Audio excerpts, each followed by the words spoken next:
और अब आपको देश का चुनावी मूड बता देते हैं, जिसमें आज से फिर उछाल आ गया है।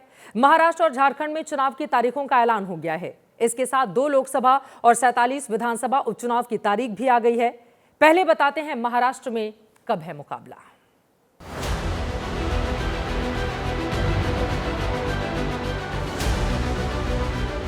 बीजेपी प्लस ओरिजिनल शिवसेना और ओरिजिनल एनसीपी यानी एनडीए वाले, या फिर कांग्रेस के साथ डुप्लीकेट शिवसेना और डुप्लीकेट एनसीपी यानी इंडिया वाले।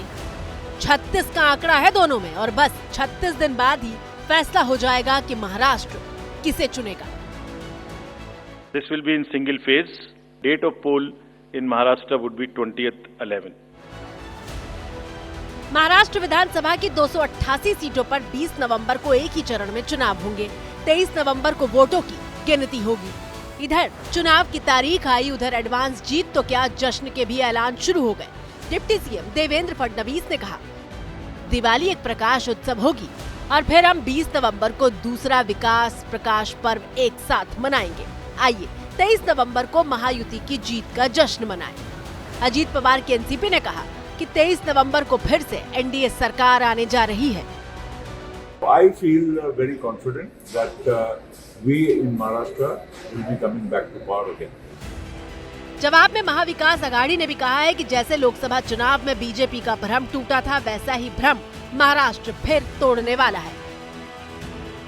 महाविकास आघाड़ी पूरी तरह से तैयार है और भाजपा जानती है कि महाराष्ट्र में उसके हिस्से कुछ नहीं आने वाला है। महाविकास आघाड़ी वहां प्रचंड बहुमत के साथ सरकार बनाएगी। जो आया 20 तारीख को लड़ेंगे, उसमें क्या है। महाविकास आघाड़ी करके हम जैसे लोकसभा के चुनाव लड़े, उसी तरह से महाराष्ट्र के चुनाव लड़ेंगे और जीतेंगे।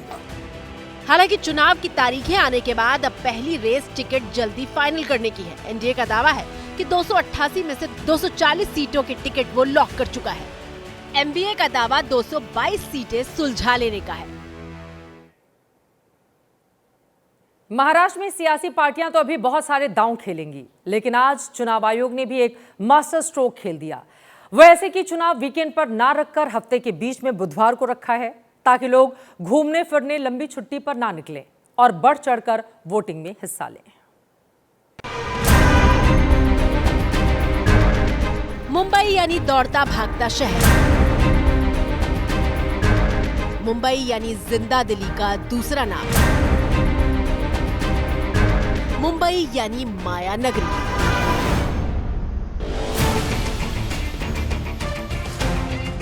दिन हो या रात, सुबह हो या शाम, 24 घंटा जो शहर चलता रहता है, उस शहर का नाम है मुंबई। महाराष्ट्र में चुनाव आयोग ने विधानसभा चुनाव के लिए तारीखों का ऐलान कर दिया है। एक फेज में 20 नवंबर को वोटिंग होगी। इस बार अलग बात यह है कि चुनाव आयोग ने वीकडे में बीच बुधवार का दिन चुनाव के लिए चुना है, और ऐसा इसलिए क्योंकि वीकेंड पर जब वोटिंग होती है तो शहरों में लोग वोट देने के लिए नहीं निकलते। चुनाव आयोग ने प्रेस कॉन्फ्रेंस के दौरान 2 डेटा शेयर किए। एक महाराष्ट्र की शहरी सीटों का था, जहां 2019 में औसत से 15% कम वोटिंग हुई थी। दूसरा डेटा देश भर के शहरों में चुनाव के ट्रेंड का दिखाया, जहां वीकेंड में वोटिंग होने पर लोग दिलचस्पी नहीं लेते। कुल वोटिंग प्रतिशत की तुलना में शहरों में कम वोटिंग का ट्रेंड दिखता है। महाराष्ट्र में 64 शहरी सीटें हैं। 2019 में प्रदेश में जहां औसत वोटिंग 61% रही, वहीं शहरी सीटों पर 40 से 45% तक ही वोटिंग हुई थी। असल में होता यह है कि वीकेंड पर वोटिंग होने के दौरान लोग छुट्टियों पर खंडाला, लोनावला जैसे टूरिस्ट स्पॉट पर घूमने निकल जाते हैं और वोटिंग का प्रतिशत कम हो जाता है। चुनाव आयोग ने तय किया है कि शहरों में वोटिंग सुधारने के लिए कैंपेन चलाया जाएगा।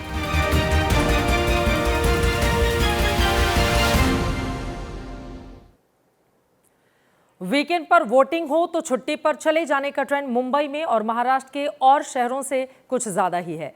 चुनाव आयोग ने बाकायदा आंकड़ों समेत इसे बताया है। 2019 के वोटिंग पैटर्न का जो आंकड़ा चुनाव आयोग ने दिया है, उसमें से कुछ सीटों को देखें तो कोलाबा में 2019 के विधानसभा चुनाव में महज 40% ही वोट पड़े थे। मुंबई का वीआईपी इलाका है, बावजूद इसके लोग नहीं पहुंचे। डोंबिवली विधानसभा में 41% वोट डाले गए थे। कल्याण वेस्ट में 42%, वर्सोवा जैसी सीट पर भी 42% ही वोट पड़े। पुणे कैंट में 43%, मुंबा देवी में 44%, कुर्ला और बेलापुर जैसी शहरी सीटों पर 45% वोट पड़े थे।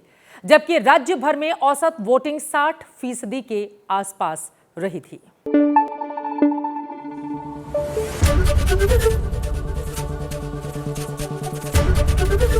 एबीपी न्यूज आपको रखे आगे।